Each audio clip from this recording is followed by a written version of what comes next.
우리 보셨잖아요. 특례 보금자리 대출 하나 받겠다고 서버가 마비가 됐습니다. 서버가.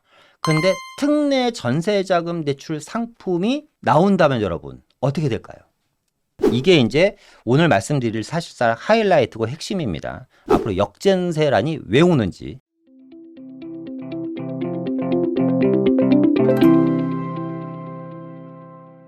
무슨 얘기냐면 이런 규제를 많이 완화하더라도 어쨌거나 그거를 수용할 수 있는 그룹군이 있을 거고 남의 나라 이야기인 사람들이 있을 겁니다. 어쨌거나 이런 거를 수용할 수 있는 사람들이 이 다주택자와 임대사업자다 보니까 이런 사람들에 대한 주택담보대출을 과감하게 허용해 주겠다라는 거고요. 또 하나 두 번째는 가계부채 및 주택시장 상황을 보아가며 대출 규제를 추가적으로 더 완화해 주겠다. 그러니까 뭐냐면 대출을 조금 더 많이 편하게 저금리로 받을 수 있게끔 우리가 조치를 해주겠다는 겁니다. 한 3월 이후부터는 시행이 될 것 같습니다. 3월 이후부터. 자, 두 번째 내용입니다. 이거는 첫 번째 거 별표 5개였잖아요. 얘는 별표가 무려 6개입니다. 더 중요한 겁니다. 이게 이제 오늘 말씀드릴 사실상 하이라이트고 핵심입니다. 앞으로 역전세란이 왜 오는지. 자, 이런 내용입니다. 금리 인상, 주택가격 하락에 따른 주거금융 애로를 완화하겠다. 전세 대출 보증 제공 범위를 확대해서 보증금 반환 대출 제한을 폐지를 하고 시중은행 주담대 대환 대출을 확대하겠다는 내용입니다. 자, 첫 번째. 주거비용. 임차인의 주거비용을 낮추고 임대보증금 반환 애로를 완화하겠다는 겁니다. 자, 정책 보증 지원을 통해서요. 자, 첫 번째. 고정금리의 전세자금 대출 상품을 공급하겠다. 보증 비율을 높이고 보증률을 인하하면 저금리 플러스 고정금리의 전세자금 대출이 나옵니다. 금리가 높아서 많은 분들이 전세에서 월세로 바뀌고 월세도 지탱하지도 못하다 보니까 또 주세로 가는 상황인데 전세자금 대출에 대한 금리를 내려버리면 저금리와 고정금리에 대한 전세자금 대출이 상품화가 되면 이것도 한 3월 정도에 나올 걸로 예상이 됩니다. 자, 그렇다면 시장은 아주 빠르게 앞서 우리 보셨잖아요. 특례 보금자리 대출 하나 받겠다고 서버가 마비가 됐습니다. 서버가. 근데 특례 전세자금 대출 상품이 나온다면 여러분 어떻게 될까요? 시장은 손바닥 뒤집듯이 완전히 바뀔 겁니다. 기존 전세대출 또 이제 두 번째는 기존 전세대출 보증 대상에서 제외됐던 부부 합산 연소득 1억 초과 1주택자 및 시가 9억 초과 1주택자에 대해서도 전세대출 보증을 제공하겠다. 이 얘기는 뭐냐면 부부 합산 소득인지 안 보고 9억짜리도 상관없이 다 웬만해선 해주겠다는 겁니다. 그리고 임대보증금 반환 목적 대출에 대한 각종 제한도 없애겠다라는 거죠. 투기과열지구에 대해서는 15억 초과 아파트에 대한 대출 한도를 제한했었잖아요. 그죠? 이제 그런 걸 없애는 겁니다. 그러니까 무슨 얘기냐면 쉽게 얘기하면 합산소득과 주택 금액에 대한 대출 한도를 없애겠다라는 이야기입니다. 자, 여기서 핵심은 뭐다? 저리에 고정금리에 아주 싼 전세자금 대출 상품이 나온다라는 겁니다. 자, 다음 것도 한번 보면 주택 실수요자의 주담대 상환 부담을 완화하기 위해서요. 요거는 이제 특례보금자리 앞서 서버가 마비됐던 그 이야기고요. 요건 이제 패스하겠습니다. 이미 이제 나온 거니까. 그리고 이제 두 번째 이야기는 이제 대출 상환해야 되는 분들이 있잖아요. 대출금을 상환해야지 되는 분들이 있는데 이분들이 이제 과거에는 7억을 대출을 받았어요. 그런데 새로운 DSR을 적용하니까 대출 금액이 5억으로 떨어져요. 그럼 본인이 2억을 만들어서 상환을 해야지 되잖아요. 이 DSR을 7억 받았을 때로 똑같이 적용을 해주겠다는 겁니다. 그러니까 다시 대환 대출을 받아도 7억이 또 나오는 겁니다. 이거를 계속 해줄 수 있는 건 아니고 한시적으로 1년까지 기존 대출 시점으로 DSR을 적용시켜주겠다라는 이야기가 있고요. 또 이제 돈을 못 갚는 주담대 차주에 대해서는 원리금 상환을 유예해 주겠다. 지금 이제 또 힘든 게 안 그래도 공공요금도 올라가고 금리도 올라가고 급여는 줄어들고 생활비는 많이 드는데 대출금 플러스 원리금까지 갚으려니까 너무 힘들잖아요. 이제 이런 분들한테 최대 3년 동안 원리금은 안 갚아도 되고 이자만 갚을 수 있게 좀 도와주겠다는 그런 내용입니다. 그리고 공시가가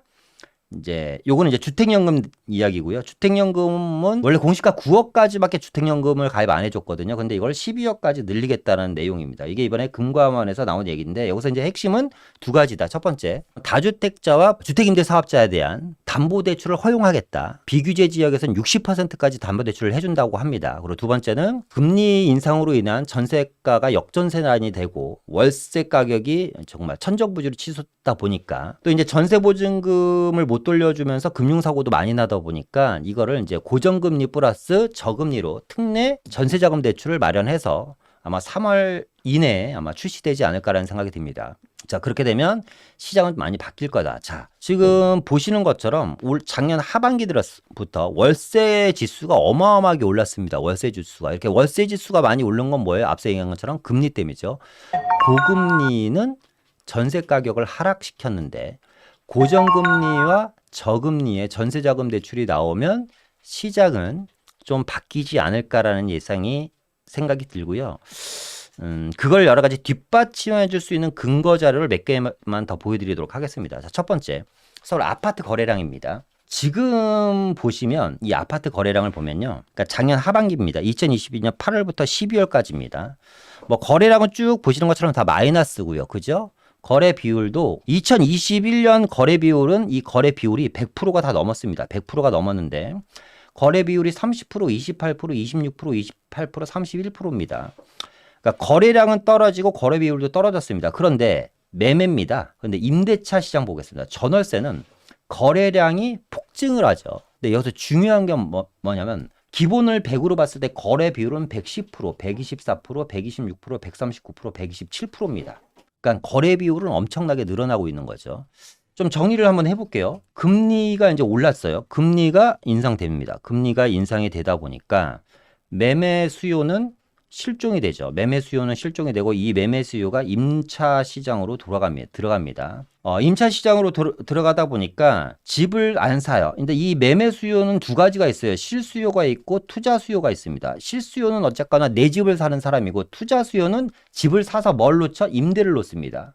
근데 임대를 놓는 투자 수요도 사라졌고 내 집 마련 실수요도 사라지니까 이 사람들이 다 어떻게 되면 임차 수요로 가는 겁니다. 무슨 얘기를 드리고 싶냐? 거래량이 줄었다라는 거는 임차 수요의 증가를 이야기하는 거다. 그러니까 뭐냐면 지금 계속해서 임차 수요는 증가하고 있는데 전세는 지금 남아돌아서 난리잖아요. 지금 남아돌아서 임차 수요는 증가하는데 전세 물량이 남아도는 거는 뭐냐면 물량이 많아서가 아닙니다. 물량은 한정되어 있습니다. 물량은 늘어날 수가 없는 물량이에요. 그런데 한계 물량이죠. 한계 물량 사실상. 한계로 정해져 있는 물량이에요. 그런데 수요가 월세로 빠지다 보니까 전세 물량이 남아도는 겁니다. 자, 공급이 없어요. 공급. 2021년 9월 뉴스입니다, 여러분. 서울 공급 부족 계속된다. 그러니까 뭐 지금 갑자기 뭐 미분양 아파트가 늘어날 때 생뚱맞게 무슨 얘기냐 이런 얘기 하시는 분들도 계시는데 그거는 하나만 알고 두 개는 모르시는 분들 이야기입니다. 자, 보세요. 서울 공급 부족 계속된다. 주택 인허가가 11년 만에 최저입니다. 이게 2021년 1월 29일자 뉴스고요. 2015년 대비 30만 가구가 급감을 했습니다.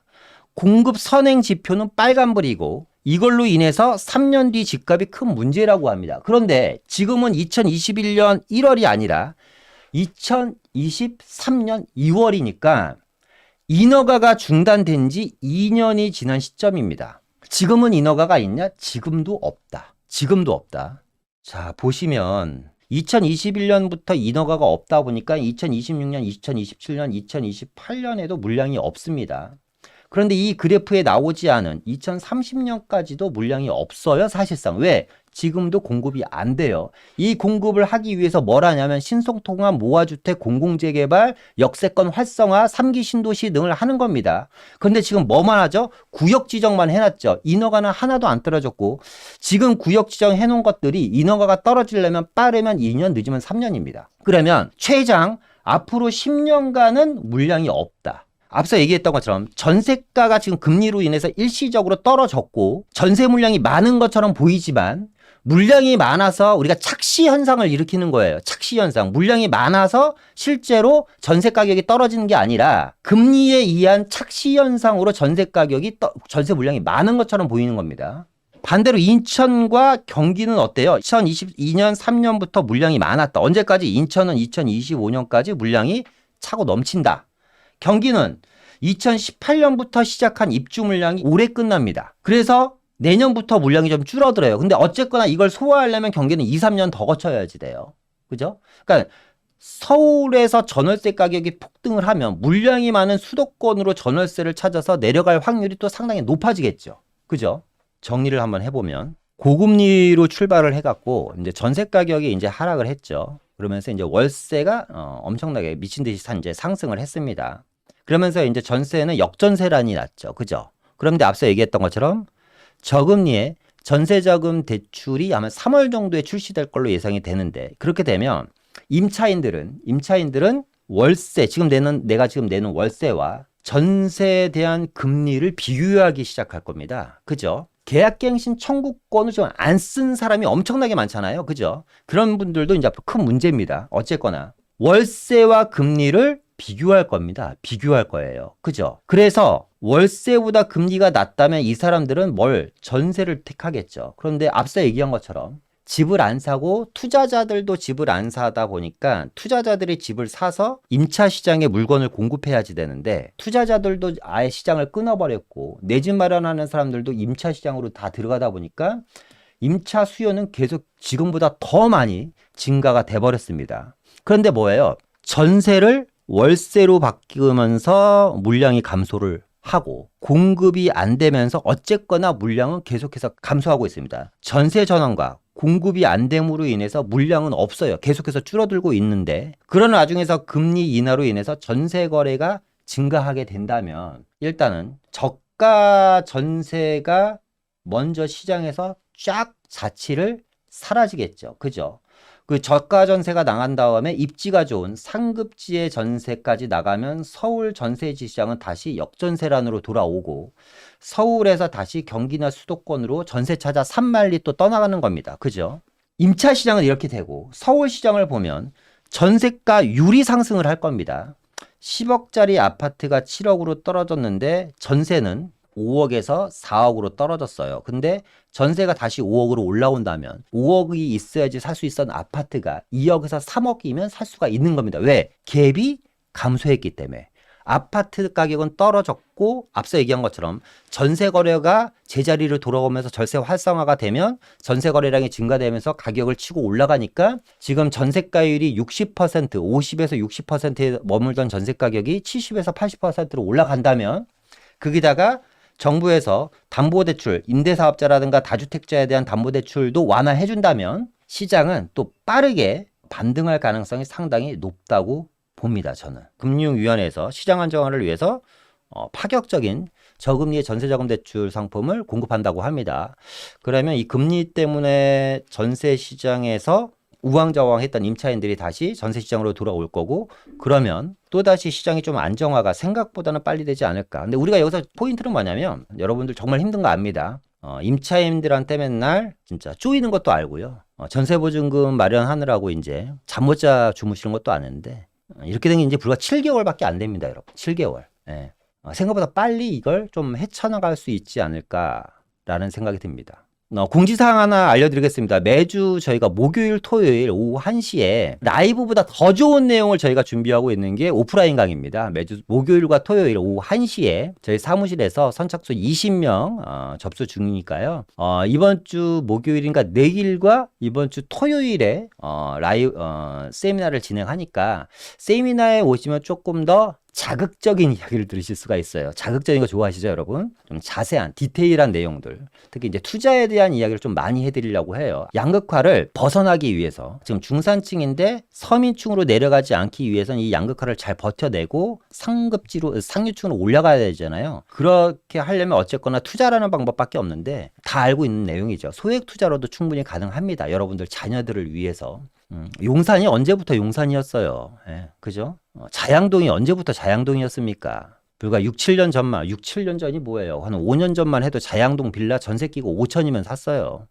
지금은 한 10억 갖고 들어가야지 되지만. 그러니까 미리 선점을 해야지만 우리가 상위 10%는 못 들더라도 20, 30% 안에는 들 수 있다. 이만 마치도록 하겠습니다. 감사합니다.